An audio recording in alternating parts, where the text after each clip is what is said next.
Donc bonjour à toutes, bonjour à tous. Donc le deuxième stage d'été commence demain.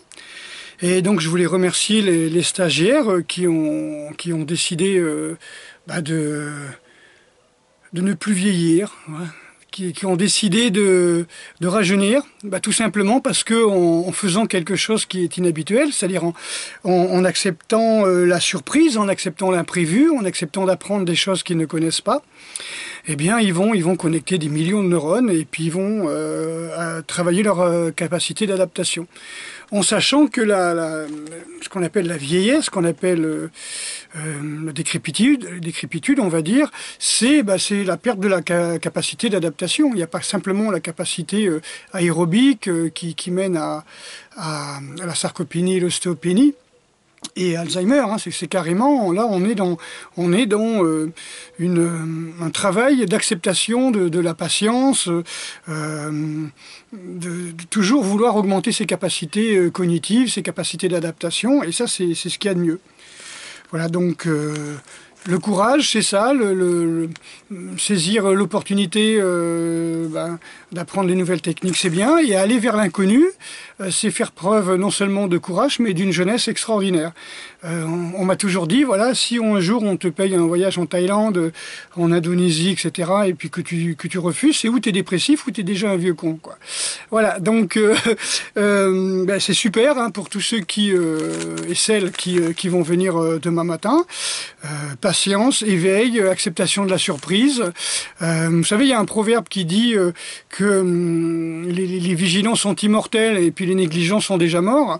Eh ben voilà, moi je remercie encore une fois les gens qui se sont, comme je dis, sortis les doigts du fondement pour pouvoir aller vers l'inconnu.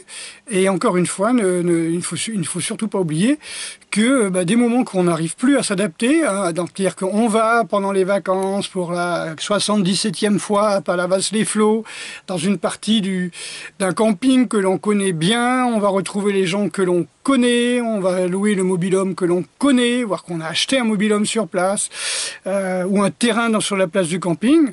Et voilà, donc là on reste dans ses habitudes, on reste dans le connu, on reste dans sa zone de confort, et si les voyages forment la jeunesse, c'est justement parce qu'on sort sans arrêt de ces zones de confort.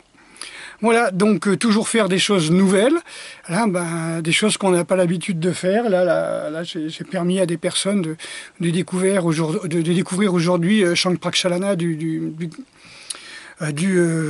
Kriya Yoga, donc voilà, donc travail de purification, travail pour la première fois, voilà, de découvrir des choses que le corps n'a jamais ressenties, des choses qu'on n'a jamais vues, on s'interroge, on va connecter des millions de neurones, et voilà, c'est ça, la jeunesse, être jeune, c'est ça, c'est quand on commence on dit quand tu commences à être raide, c'est là que tu commences à être comment on peut dire, à être vieux. C'est-à-dire qu'en fait compte, là, par exemple, à 62 ans, je suis beaucoup plus souple que je l'étais à 40 ans, par exemple. À 40 ans, j'étais plus souple qu'à 30 ans. Voilà, parce que je faisais des arts martiaux qui étaient très, comment on peut dire, très violents et très sclérosants. Voilà, donc quand vous assouplissez votre esprit, vous assouplissez votre corps. Le corps n'est que le reflet de l'esprit. Comme disait Koichi Tohei, sensei, si je mets ma main devant un miroir, si ma main chute, dans le miroir, dans le reflet, c'est que ma main a chuté. D'accord ? Si la main du reflet chute, c'est que ma main a chuté. Si je fais chuter ma main comme ceci, dans le reflet, on verra la main qui chute. C'est-à-dire que le corps est le reflet de l'esprit, tout simplement. Donc quand l'esprit est bloqué, le corps est bloqué. Voilà, donc super à tous et à toutes ces stagiaires qui vont venir au stage de demain. Donc ils et elles vont devenir plus souples, plus jeunes, plus connectés, plus intelligents, plus sages, plus patients, plus éveillés, avec acceptation de l'inconnu, de la surprise, voilà, tout en étant vigilants, patient, éveillé. Voilà, tout ça c'est important, tout ça. Ouais, je pense que c'est la clé de la surprise. Hein. Michel Serres en parlait en disant que la clé pour ne jamais devenir vieux, voilà, c'est de lire des textes un petit peu compliqués par rapport à notre niveau intellectuel, et pour travailler notre capacité de compréhension. Voilà. Voilà, moi je suis passé, c'est bête, hein, mais je suis passé des mots fléchés que je faisais comme ça quand je voyageais. Alors je le fais surtout dans le train ou dans l'avion, quand je prends l'avion. Et puis effectivement, je suis passé des mots fléchés de 2-3 à 3-4. Vous voyez, et après si ça existe, je passerai de 4-5. C'est-à-dire à chercher toujours le plus difficile. Et ça devient facile. C'est comme si vous soulevez des poids, toujours des poids de 3 kilos.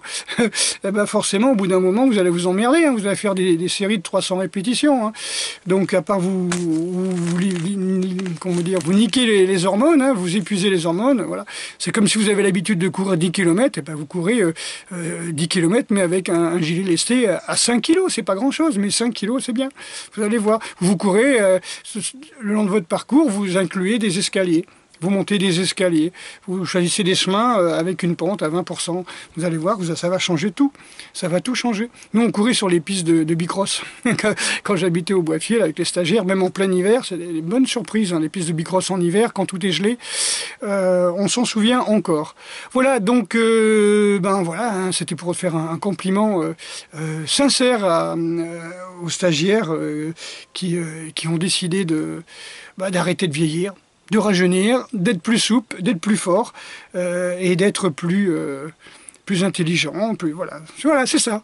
Hein, tout simplement, quand vous arrêtez quand vous sortez de votre zone de confort et que vous allez vous sautez dans l'inconnu, comme on dit dans le zen, vous sautez dans l'inconnu, vous lâchez tout, vous savez pas où vous allez, les gens savent pas ce que je vais faire.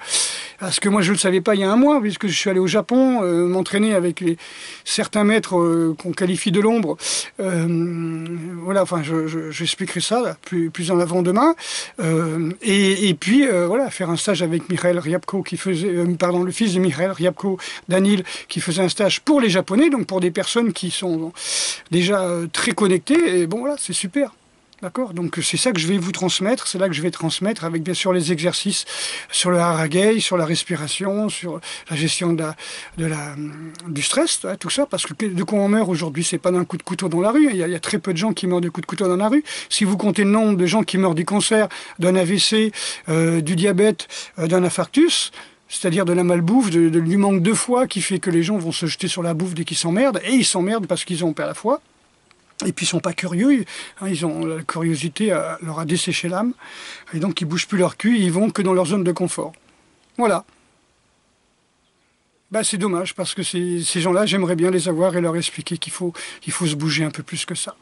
Ok, faites n'importe quoi, faites ce que vous voulez, mais ne restez pas dans vos zones de confort.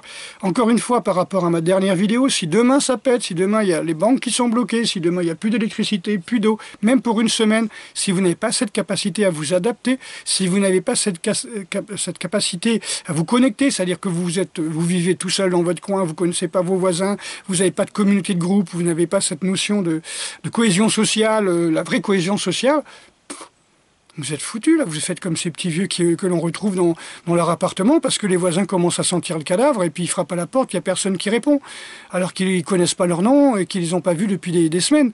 Donc il ne faut pas attendre que vous mouriez tout seul dans votre appartement. Hein. Que ce soit les jeunes, les chômeurs, que ce soit les personnes âgées, que ce soit les divorcés, les mères célibataires. Il ne faut pas attendre de crever tout seul comme un chien dans son coin.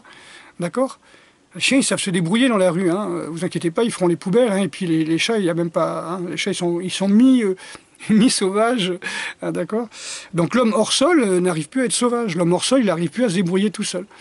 Donc voilà, donc déjà, réveillez l'énergie, réveillez votre Kundalini, réveillez votre Hara, réveillez vos capacités intellectuelles et adaptatives, et puis voilà. D'accord ? Allez, je veux pas que ça soit trop long. C'est un gros bisou et une grosse félicitations aux stagiaires, à tous les stagiaires qui vont venir demain. Voilà, on va pouvoir développer ces capacités de connexion, d'adaptation. Allez, gros bisous et puis bravo à toutes et à tous.